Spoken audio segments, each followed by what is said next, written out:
Morning folks, liquid sunshine. It's that time again. Here it's getting darker in the mornings. Can't really do this by torchlight, can I? Or can I? I hope I'm coming across loud and clear. I'll let you into a secret. We're going to talk about the law of magnetism today. Now, a wee secret. You are where you are because of everything you've attracted in your life. It's quite difficult for some people to hear, including myself. Right, let's talk about the law of attraction and the law of magnetism.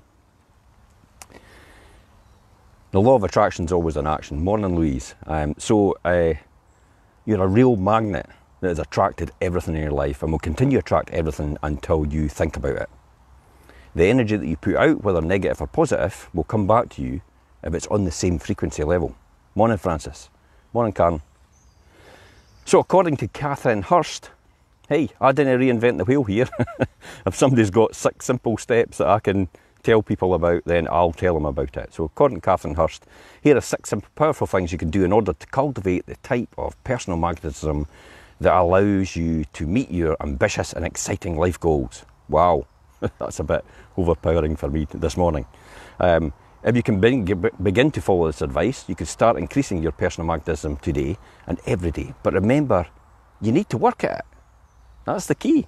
There's no, okay, I'll just listen. Oh, it's brilliant. Jim's said something fantastic. It's motivational, but you've actually got to do something. So share the energy.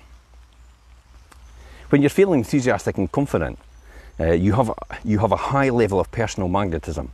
You share this with others just by being in the same room, boosting passion and energy in everyone. It's the classic example when somebody walks into a room that lights up, and when other people walk into a room, the lights go out. The resultant positive feedback can further increase your magnetism. So whenever you're feeling especially good, make sure you invite others into your space. Get to know yourself better. Some people don't want to. Being authentic, genuine and sincere can enhance your personal magnetism. When you cultivate deep levels of self-knowledge, you can achieve more than obtain more positive experiences because you're using your whole genuine self to attract the things you want. Well, there are plenty of ways to boost your self-knowledge, and many of them can be accomplished in a minimal time of investment. For example, you might try a daily journal, committing to a page of positive self-reflection each day. Or you might make a list of messages you received during your childhood that you really like and you really loved, and it made you feel good. And constantly reject the negative things that you feel that you had in your life. Make more connections. You can become more magnetic when you work and connect with people. You can do this in straightforward but effective ways. For example, just remember little facts about others that demonstrates interest and positivity. And this way you'll connect. Your connecting will attract other people on your intellectual, emotional and spiritual levels. That's quite deep, eh? But when you think about it, it's quite true. You do attract the people that are like yourself. We go about every day, when you think about it, and look on Facebook and social media for people that are a bit like us. And we like their posts, and we love their posts, and we comment on them. And that's how we find other people like us. So keep away from the negative people. Try to avoid commenting on their page. Deliberately inspire others. Inspiring others can help them attract more in their life and can help you to keep thinking positively as well. Why do you think I'm doing this? While this might seem like a tall order, you can inspire people simply by sharing some of the insights that you've experienced as a result of learning about the law of attraction. I've known about the law of attraction for years and years and years and practiced it for all that time, about 30 years. And it's certainly done me some good, so hopefully it'll do you some good. For example, you might briefly explain the power of creative visualization and outline the most basic visualization exercise. I mean, really, visualization's about closing your eyes and just imagining where you are. Look at today, for example, right? We're sitting in the rain, it's a bit dreary, but easily you could stick some music on in your earphones, stick them in, you could close your eyes, you could put a bit of heat on yourself with a heat lamp or something like that, and you could actually pretend you're at the beach. And what will happen is your body will then actually begin to release endorphins and chemicals that make you feel that way. Remember, it's all about feeling. You can kid your mind in it.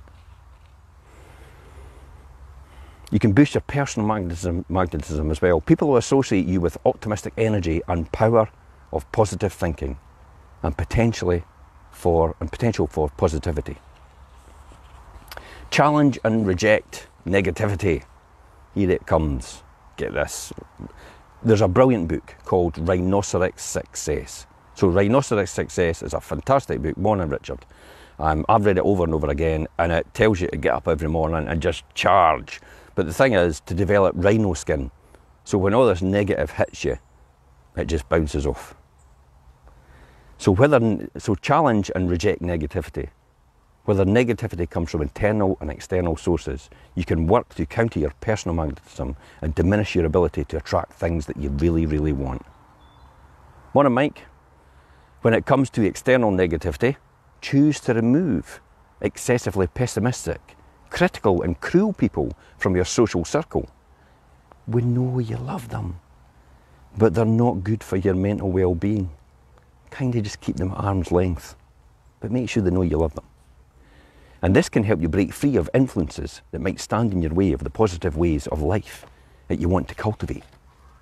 Meanwhile, you can cope with internal negativity by learning how to identify and defeat the critical inner voice that threatens to undermine each of us. We've all heard it. It's that wee voice in the back of your head that says, what makes you think you're so special? Well, tell it to shut up.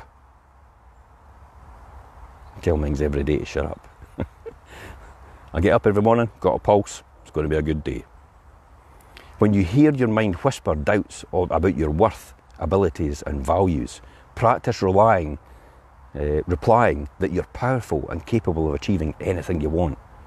Just tell it to shut up and tell it you're capable of more. Morning, Craig. How are you this morning? Finally, visualize yourself as magnetic. You can make huge changes by spending just 10 or 15 minutes on a daily exercise that aims to increase your personal magnetism. Hello? 10 or 15 minutes of daily exercise. That's what I'm doing. You can begin, as you do, with the most creative visualization exercises by moving into a relaxed space and focusing on your breathing until you reach a meditative state. This is mindfulness. We've heard it, it's the buzzword that goes about just now, but ultimately it's kind of yoga, a new form of yoga. Next, imagine yourself beating with positive energy and magnetism and feel your body pulling your most significant dreams and goals towards you. When you end the exercise, you should feel physically energized, intensely stimulated, and fully capable of attracting things you strive to achieve in your life. I'd be interested to hear your thoughts on this and experiences and your views about increasing your personal magnetism. So maybe it's worth commenting in this post, and I'll reply to you later on. Above all else, remember this is a journey, and you have to work on yourself. It doesn't happen overnight. And it takes time and effort to achieve. Well done, Mike. Reading. So you're currently reading Ant Middleton, The Fear of Bubble. That's brilliant, fantastic. And that's where it all changes for you. It's all about reading positive things. People that have got success in their life. Remember, somebody more successful than me came out with the phrase, success leaves clues. So look at successful people and see what they're doing. And mimic it to a certain degree, if that's what you want. And I'll see you tomorrow at 7:30.